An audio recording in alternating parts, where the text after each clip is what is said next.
en las promesas de Dios. Yo creo en las promesas de Dios. Yo creo en las promesas de mi Señor. Si soy fiel. ¿Qué tal, queridos hermanos? Sean todos bienvenidos a su canal Primera de Corintios 13. Me da mucho gusto poder saludarlos una vez más. Y como siempre se los digo, que estén muy bendecidos en Jesús y en María. ¿Qué les parece, queridos hermanos, si antes de comenzar formalmente el tema, nos ponemos en manos de Dios y ofrecemos compartir este tema, lo ofrecemos a Dios por todos nuestros enfermos, familiares, amigos y conocidos que están enfermos? Vamos a ponernos en la presencia de Dios y vamos a ofrecerle a Dios esta sesión por todos nuestros enfermos. En el nombre del Padre, del Hijo y del Espíritu Santo. Amén. Bueno, queridos hermanos, el tema de hoy se llama ¿Y tú ya estudiaste a Abraham? Y se llama así porque vamos a platicar un poquito acerca de este personaje, acerca de la persona de Abraham. Seguramente tú ya lo conoces poco, lo conoces mucho, no sé, seguramente ya lo conoces o lo habrás escuchado. A lo mejor en alguna lección de catecismo, a lo mejor por ahí en alguna homilía, en alguna lectura bíblica, lo habrás escuchado, en algún retiro, qué sé yo. Y yo quiero primero ponerte en contexto. Cuando nosotros estudiamos la Biblia, particularmente el Génesis, nos encontramos con muchos diversos y variados personajes.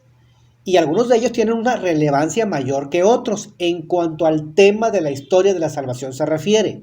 Sin embargo, hay un personaje que tiene una importancia crucial, una importancia muy singular en el tema de la sustancia de la historia de la salvación. Y este personaje es Abraham. No porque los otros, repito, insisto, no sean importantes, sino porque hay una serie de acontecimientos que le rodean y que le atañen directamente a él, a Abraham. Hay muchas cosas que decir de la persona de Abraham. Nos llevaríamos muchas horas hablando de él. Sin embargo, el día de hoy yo voy a platicarte un poquito. Voy a hablarte de algunas razones por las cuales es importante estudiar la persona de Abraham. Y voy a llevarte por 3 momentos. El primer momento es su llamado, el segundo momento es la alianza y el tercer momento la prueba. ¿Va? ¿Por qué es importante estudiar la persona de Abraham? Primero, ¿por qué crees que es importante? Bueno, miren, te voy a dar 3 razones por las cuales es importante. Primero, porque la historia de la salvación, como tal, comienza oficialmente con él. A partir del capítulo 12 del Génesis, comienza oficialmente lo que se llama la historia de la salvación. Del Génesis capítulo 12 para atrás, desde la creación hasta este momento del Génesis, del capítulo 12, todos esos acontecimientos, los entendidos, los que saben de esto, los engloban en algo que se llama la prehistoria de la salvación. Pero con Abraham, del capítulo 12 en adelante, comienza oficialmente la historia de la salvación. Esa es la primera razón por la cual es importante estudiar a Abraham. Segunda razón, porque es con él, con Abraham, con quien Dios establece una serie de promesas y una alianza que tendrá un impacto generacional, es decir, con toda su descendencia, con muchas generaciones. Esta alianza va a tener un impacto con muchas generaciones. Por esa razón es importante estudiar a Abraham. Tercera razón, porque Abraham es un modelo para nosotros, un modelo estupendo de lo que es ser una persona de fe. Es el ejemplo de lo que significa creer y confiar en Dios. Los que presumimos que tenemos fe, tenemos mucho que aprender de él. Tenemos mucho que aprender de Abraham. ¿Quién es Abraham? Abraham es uno de los varios patriarcas mencionados en el Génesis. Pero para empezar, ¿qué es un patriarca? En la Biblia, ¿qué es un patriarca? Bueno, los patriarcas son aquellos personajes bíblicos que han ejercido un liderazgo en la comunidad, que estuvieron revestidos de sabiduría, tenían mucha sabiduría, ¿va? Y tenían un nivel de autoridad pues para guiar y conducir al pueblo. Esos son los patriarcas, ¿va? Los patriarcas que están antes del diluvio se les llama antediluvianos, ¿va? Y Abraham pues es después del diluvio, ¿no? La Biblia no habla detalles de su nacimiento, juventud y demás, no habla eso, no es su fin, ¿va? Pero en Génesis capítulo 11, de los versos 27 al 30, o sea, un poquito antes de empezar el capítulo 12, se nos habla un poquito acerca de su familia, de dónde viene Abraham, y nos dice que su papá era Terah, que tenía 2 hermanos, Nahor y Aram, que tenía una esposa que se llamaba Sarai, y tenía un sobrino que se llamaba Lot. Al principio no se llamaba Abraham, sino que se llamaba Abram, sin H, ¿va? Abram. Por cierto, Abraham era pagano. Este era Abraham, ¿va? Bueno, primer momento.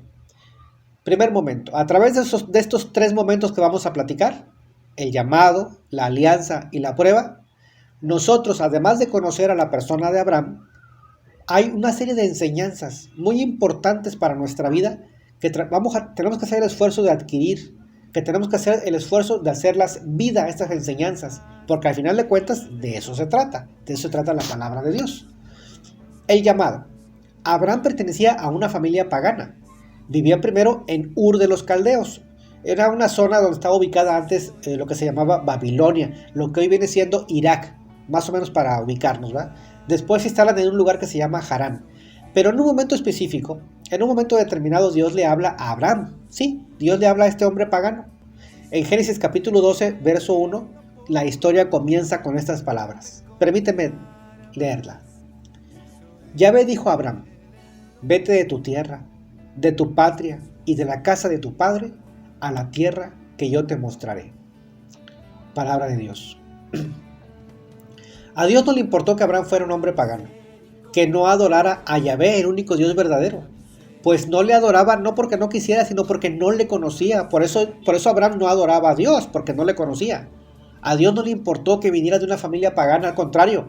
Aquí podemos apreciar aquellas palabras hermosas de nuestro Señor Jesucristo en Lucas capítulo 5, verso 32, donde nuestro Señor nos dice, no he venido a llamar a los justos, sino a los pecadores. Y esas palabras de Jesucristo nuestro Señor resuenan aquí en la persona de Abraham. Viniendo él de una familia pagana, Dios lo llama. Cuando Dios llama a Abraham tenía él 75 años de edad. ¿Y cuál fue la respuesta de Abraham ante la misión que Dios le acaba de encomendar? ¿Cuál fue la respuesta? ¿Acaso le dijo, no, pues ahorita no? No, pues otro día, Señor. Fíjate que no quiero, pero pues muchas gracias, gracias por tomarme en cuenta, ¿no?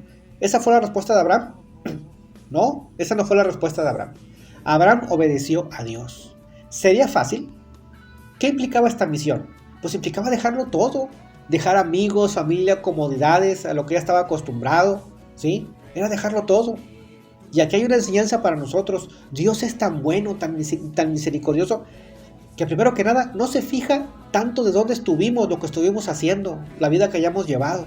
Es importante eso, pero para Él no es lo más importante. Lo que le interesa más a Dios es que nosotros respondamos a su llamado, que dejemos todo por Él, que seamos capaces de renunciar a todo por Él. Que no exista nada más importante para nosotros que Dios, que su voluntad. ¿Y qué nos pide Dios? Que renunciemos a qué, como Abraham, pero que renunciemos a qué, que renunciemos principalmente al pecado, que renunciemos a todo aquello que nos aparta y que nos aleja de Dios. Esa es la renuncia, esa es la misión que nos da Dios para empezar. Segundo momento, Dios establece una alianza con Abraham. Esta alianza la podemos encontrar primeramente en Génesis 15 y después en Génesis 17. Recordemos que nos dice la palabra de Dios, ya en Génesis 11 nos dice que Sarai era estéril, sin hijos. O sea, antes de comenzar la historia, se subraya, se enfatiza este asunto, que Sarai era estéril, que no tenía hijos. Entonces Dios establece una alianza, pero esta alianza va cubierta de una serie de promesas. Para empezar, la promesa de una descendencia y después la promesa de una tierra. Esta alianza es refrendada y formalizada en el capítulo 17. La vuelve a mencionar, Dios la vuelve a mencionar, le vuelve a decir a Dios Abraham que va a ser padre de una muchedumbre y Dios le cambia el nombre aquí. Ya no será más Abraham, sino Abraham. ¿Sí? Abraham. Esta alianza, queridos hermanos, que de aquí en adelante se va a llevar a cabo, va acompañada de un signo, y este signo es la circuncisión. ¿Va? Y el tema de la alianza es un tema súper importante a lo largo de la Escritura. ¿Qué tan importante será? Recordemos que la palabra de Dios, la Biblia, se divide en Antiguo Testamento o Antigua Alianza, Nuevo Testamento o Nueva Alianza. Desde este detalle nosotros podemos inferir su importancia, podemos calcular, darnos cuenta de qué tan importante es el asunto de la alianza en el tema de la historia de la salvación. ¿Te imaginas la fe que tenía Abraham para confiar en Dios? Creerle a Dios que él sería padre de una descendencia. De hecho, su nombre, el nombre de Abraham, significa padre de una multitud, padre de una muchedumbre. Pero qué grandioso es Dios, que elige a un pagano, lo salva para que sea él, este pagano, el padre de nuestra historia de la salvación. Fíjense, para algunos podría parecer irónico esto, ¿va? Pero elige a un pagano, lo salva y luego este pagano que salvó es el padre de la historia de nuestra salvación. Qué grandioso es Dios, que elige a un hombre que ya está entrado en años, con una mujer que es estéril, de un matrimonio donde no podía haber hijos, donde no podía haber vida, y Dios se vale de ellos para que sean padres no de un hijo, para que sean padres de una gran nación, de una muchedumbre. Y esta promesa se cumple en Génesis capítulo 21, con el nacimiento de Isaac. Cuando nace Isaac, Abraham tenía 100 años. Cuando Abraham partió a la misión, al principio, tiene 75. Pasaron 25 años para que se cumpliera esta promesa. Pasaron 25 años para que Abraham y Sara pudieran tener un hijo. ¿Cuántas veces nosotros le pedimos a Dios algo y queremos que nos resuelva, pero rapidito? Le queremos decir a Dios cuándo y cómo debe de hacer las cosas. Poco falta, en algunos de nosotros, poco falta para que les chascamos los dedos, ¿verdad? En algunos de nosotros pudiera pasar eso. Tercer momento. El sacrificio de Isaac. Oh sí, la prueba de fuego en Génesis capítulo 22. Pasaron 25 años para que Abraham pudiera tener a su hijo Isaac. Y de repente viene Dios, en Génesis 22, viene Dios y le dice que quiere que le ofrezca en sacrificio a su hijo Isaac. ¿Cómo lo habrá tomado Abraham? Quizá hubo un momento donde pensó, bueno, pero que esto es un absurdo. ¿Esperé 25 años para qué? ¿Esperé 25 años para qué? Con todo y su fe y con todo y su confianza en Dios, tuvo que haber sido difícil, tuvo que haber sido una situación muy difícil, muy estresante. Sus sentimientos se tensaron. Por eso se llama prueba, porque si hubiera sido fácil, ¿cuál sería el mérito? ¿Cuál sería el mérito? Pues no fue fácil, por eso tiene mérito, porque fue una situación difícil. Se conmovió, se le movió el tapete a Abraham cuando Dios le pide esto. Y sin embargo, él obedeció. Porque él pensaba, si Dios dice que seré padre de una muchedumbre, lo seré. No sé cómo, no sé de qué manera, pero lo seré, porque creo y confío en Dios. Porque si Dios lo dijo, así será. Y en este relato hay un momento muy especial. Un momento muy especial. El momento donde Isaac le dice a su papá, oye papá, pues aquí está el fuego, aquí está la leña, aquí está esto, aquí está el otro, pero no veo el cordero, papá. ¿Dónde está el cordero para el sacrificio? ¿Qué habrá sentido Abraham cuando su hijo le dice, ¿dónde está el cordero, papá? Y cuando el cordero iba a ser él, iba a ser Isaac. Y sin embargo, Abraham le contesta, Dios proveerá. Vean ustedes, queridos hermanos, la fe, la confianza que tenía nuestro padre Abraham. ¿Qué nos podemos llevar hoy? ¿Qué nos podemos llevar hoy? Contemplando el relato de Abraham, podemos confirmar que cuando Dios irrumpe en la vida de una persona, la vida de esta persona ya nunca más es igual, ya nunca más será igual. Lo mismo pasó con Jesús, con la samaritana, ustedes recordarán. La vida de la samaritana ya no fue igual. Después del encuentro que tuvo Jesús con Zaqueo, la vida de Zaqueo ya no fue igual. La vida de Zaqueo cambió, ya no fue la misma. Lo mismo pasó con Abraham. Cuando Dios irrumpe en la vida de Abraham, la vida de Abraham ya no fue igual, ya no fue la misma. Y en fin, hay una serie de pistas que nos deja el autor sagrado donde podemos apreciar la santidad de este patriarca.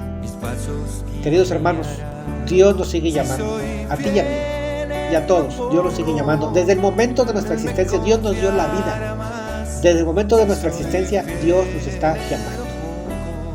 Y Dios espera que nosotros tengamos una fe como la de Abraham. Dios espera y desea que nosotros tengamos una fe y una confianza como la de nuestro padre Abraham. Dios espera, Dios desea que nosotros confiemos en Él, de que Él nos está conduciendo a una tierra prometida, que ya no será terrenal, sino celestial, que ya no será temporal, sino eterno. Hermanos, seamos dóciles al llamado de Dios y dejemos que nos guíe a la vida eterna.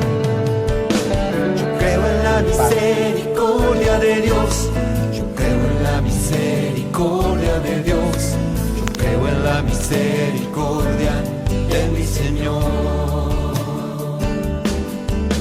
Yo creo en la misericordia de Dios. Yo creo en la misericordia de Dios. Yo creo en la misericordia de mi Señor. Si soy fiel en lo poco, Él me confiará más. Si soy fiel en lo poco, mis pasos guiará. fiel.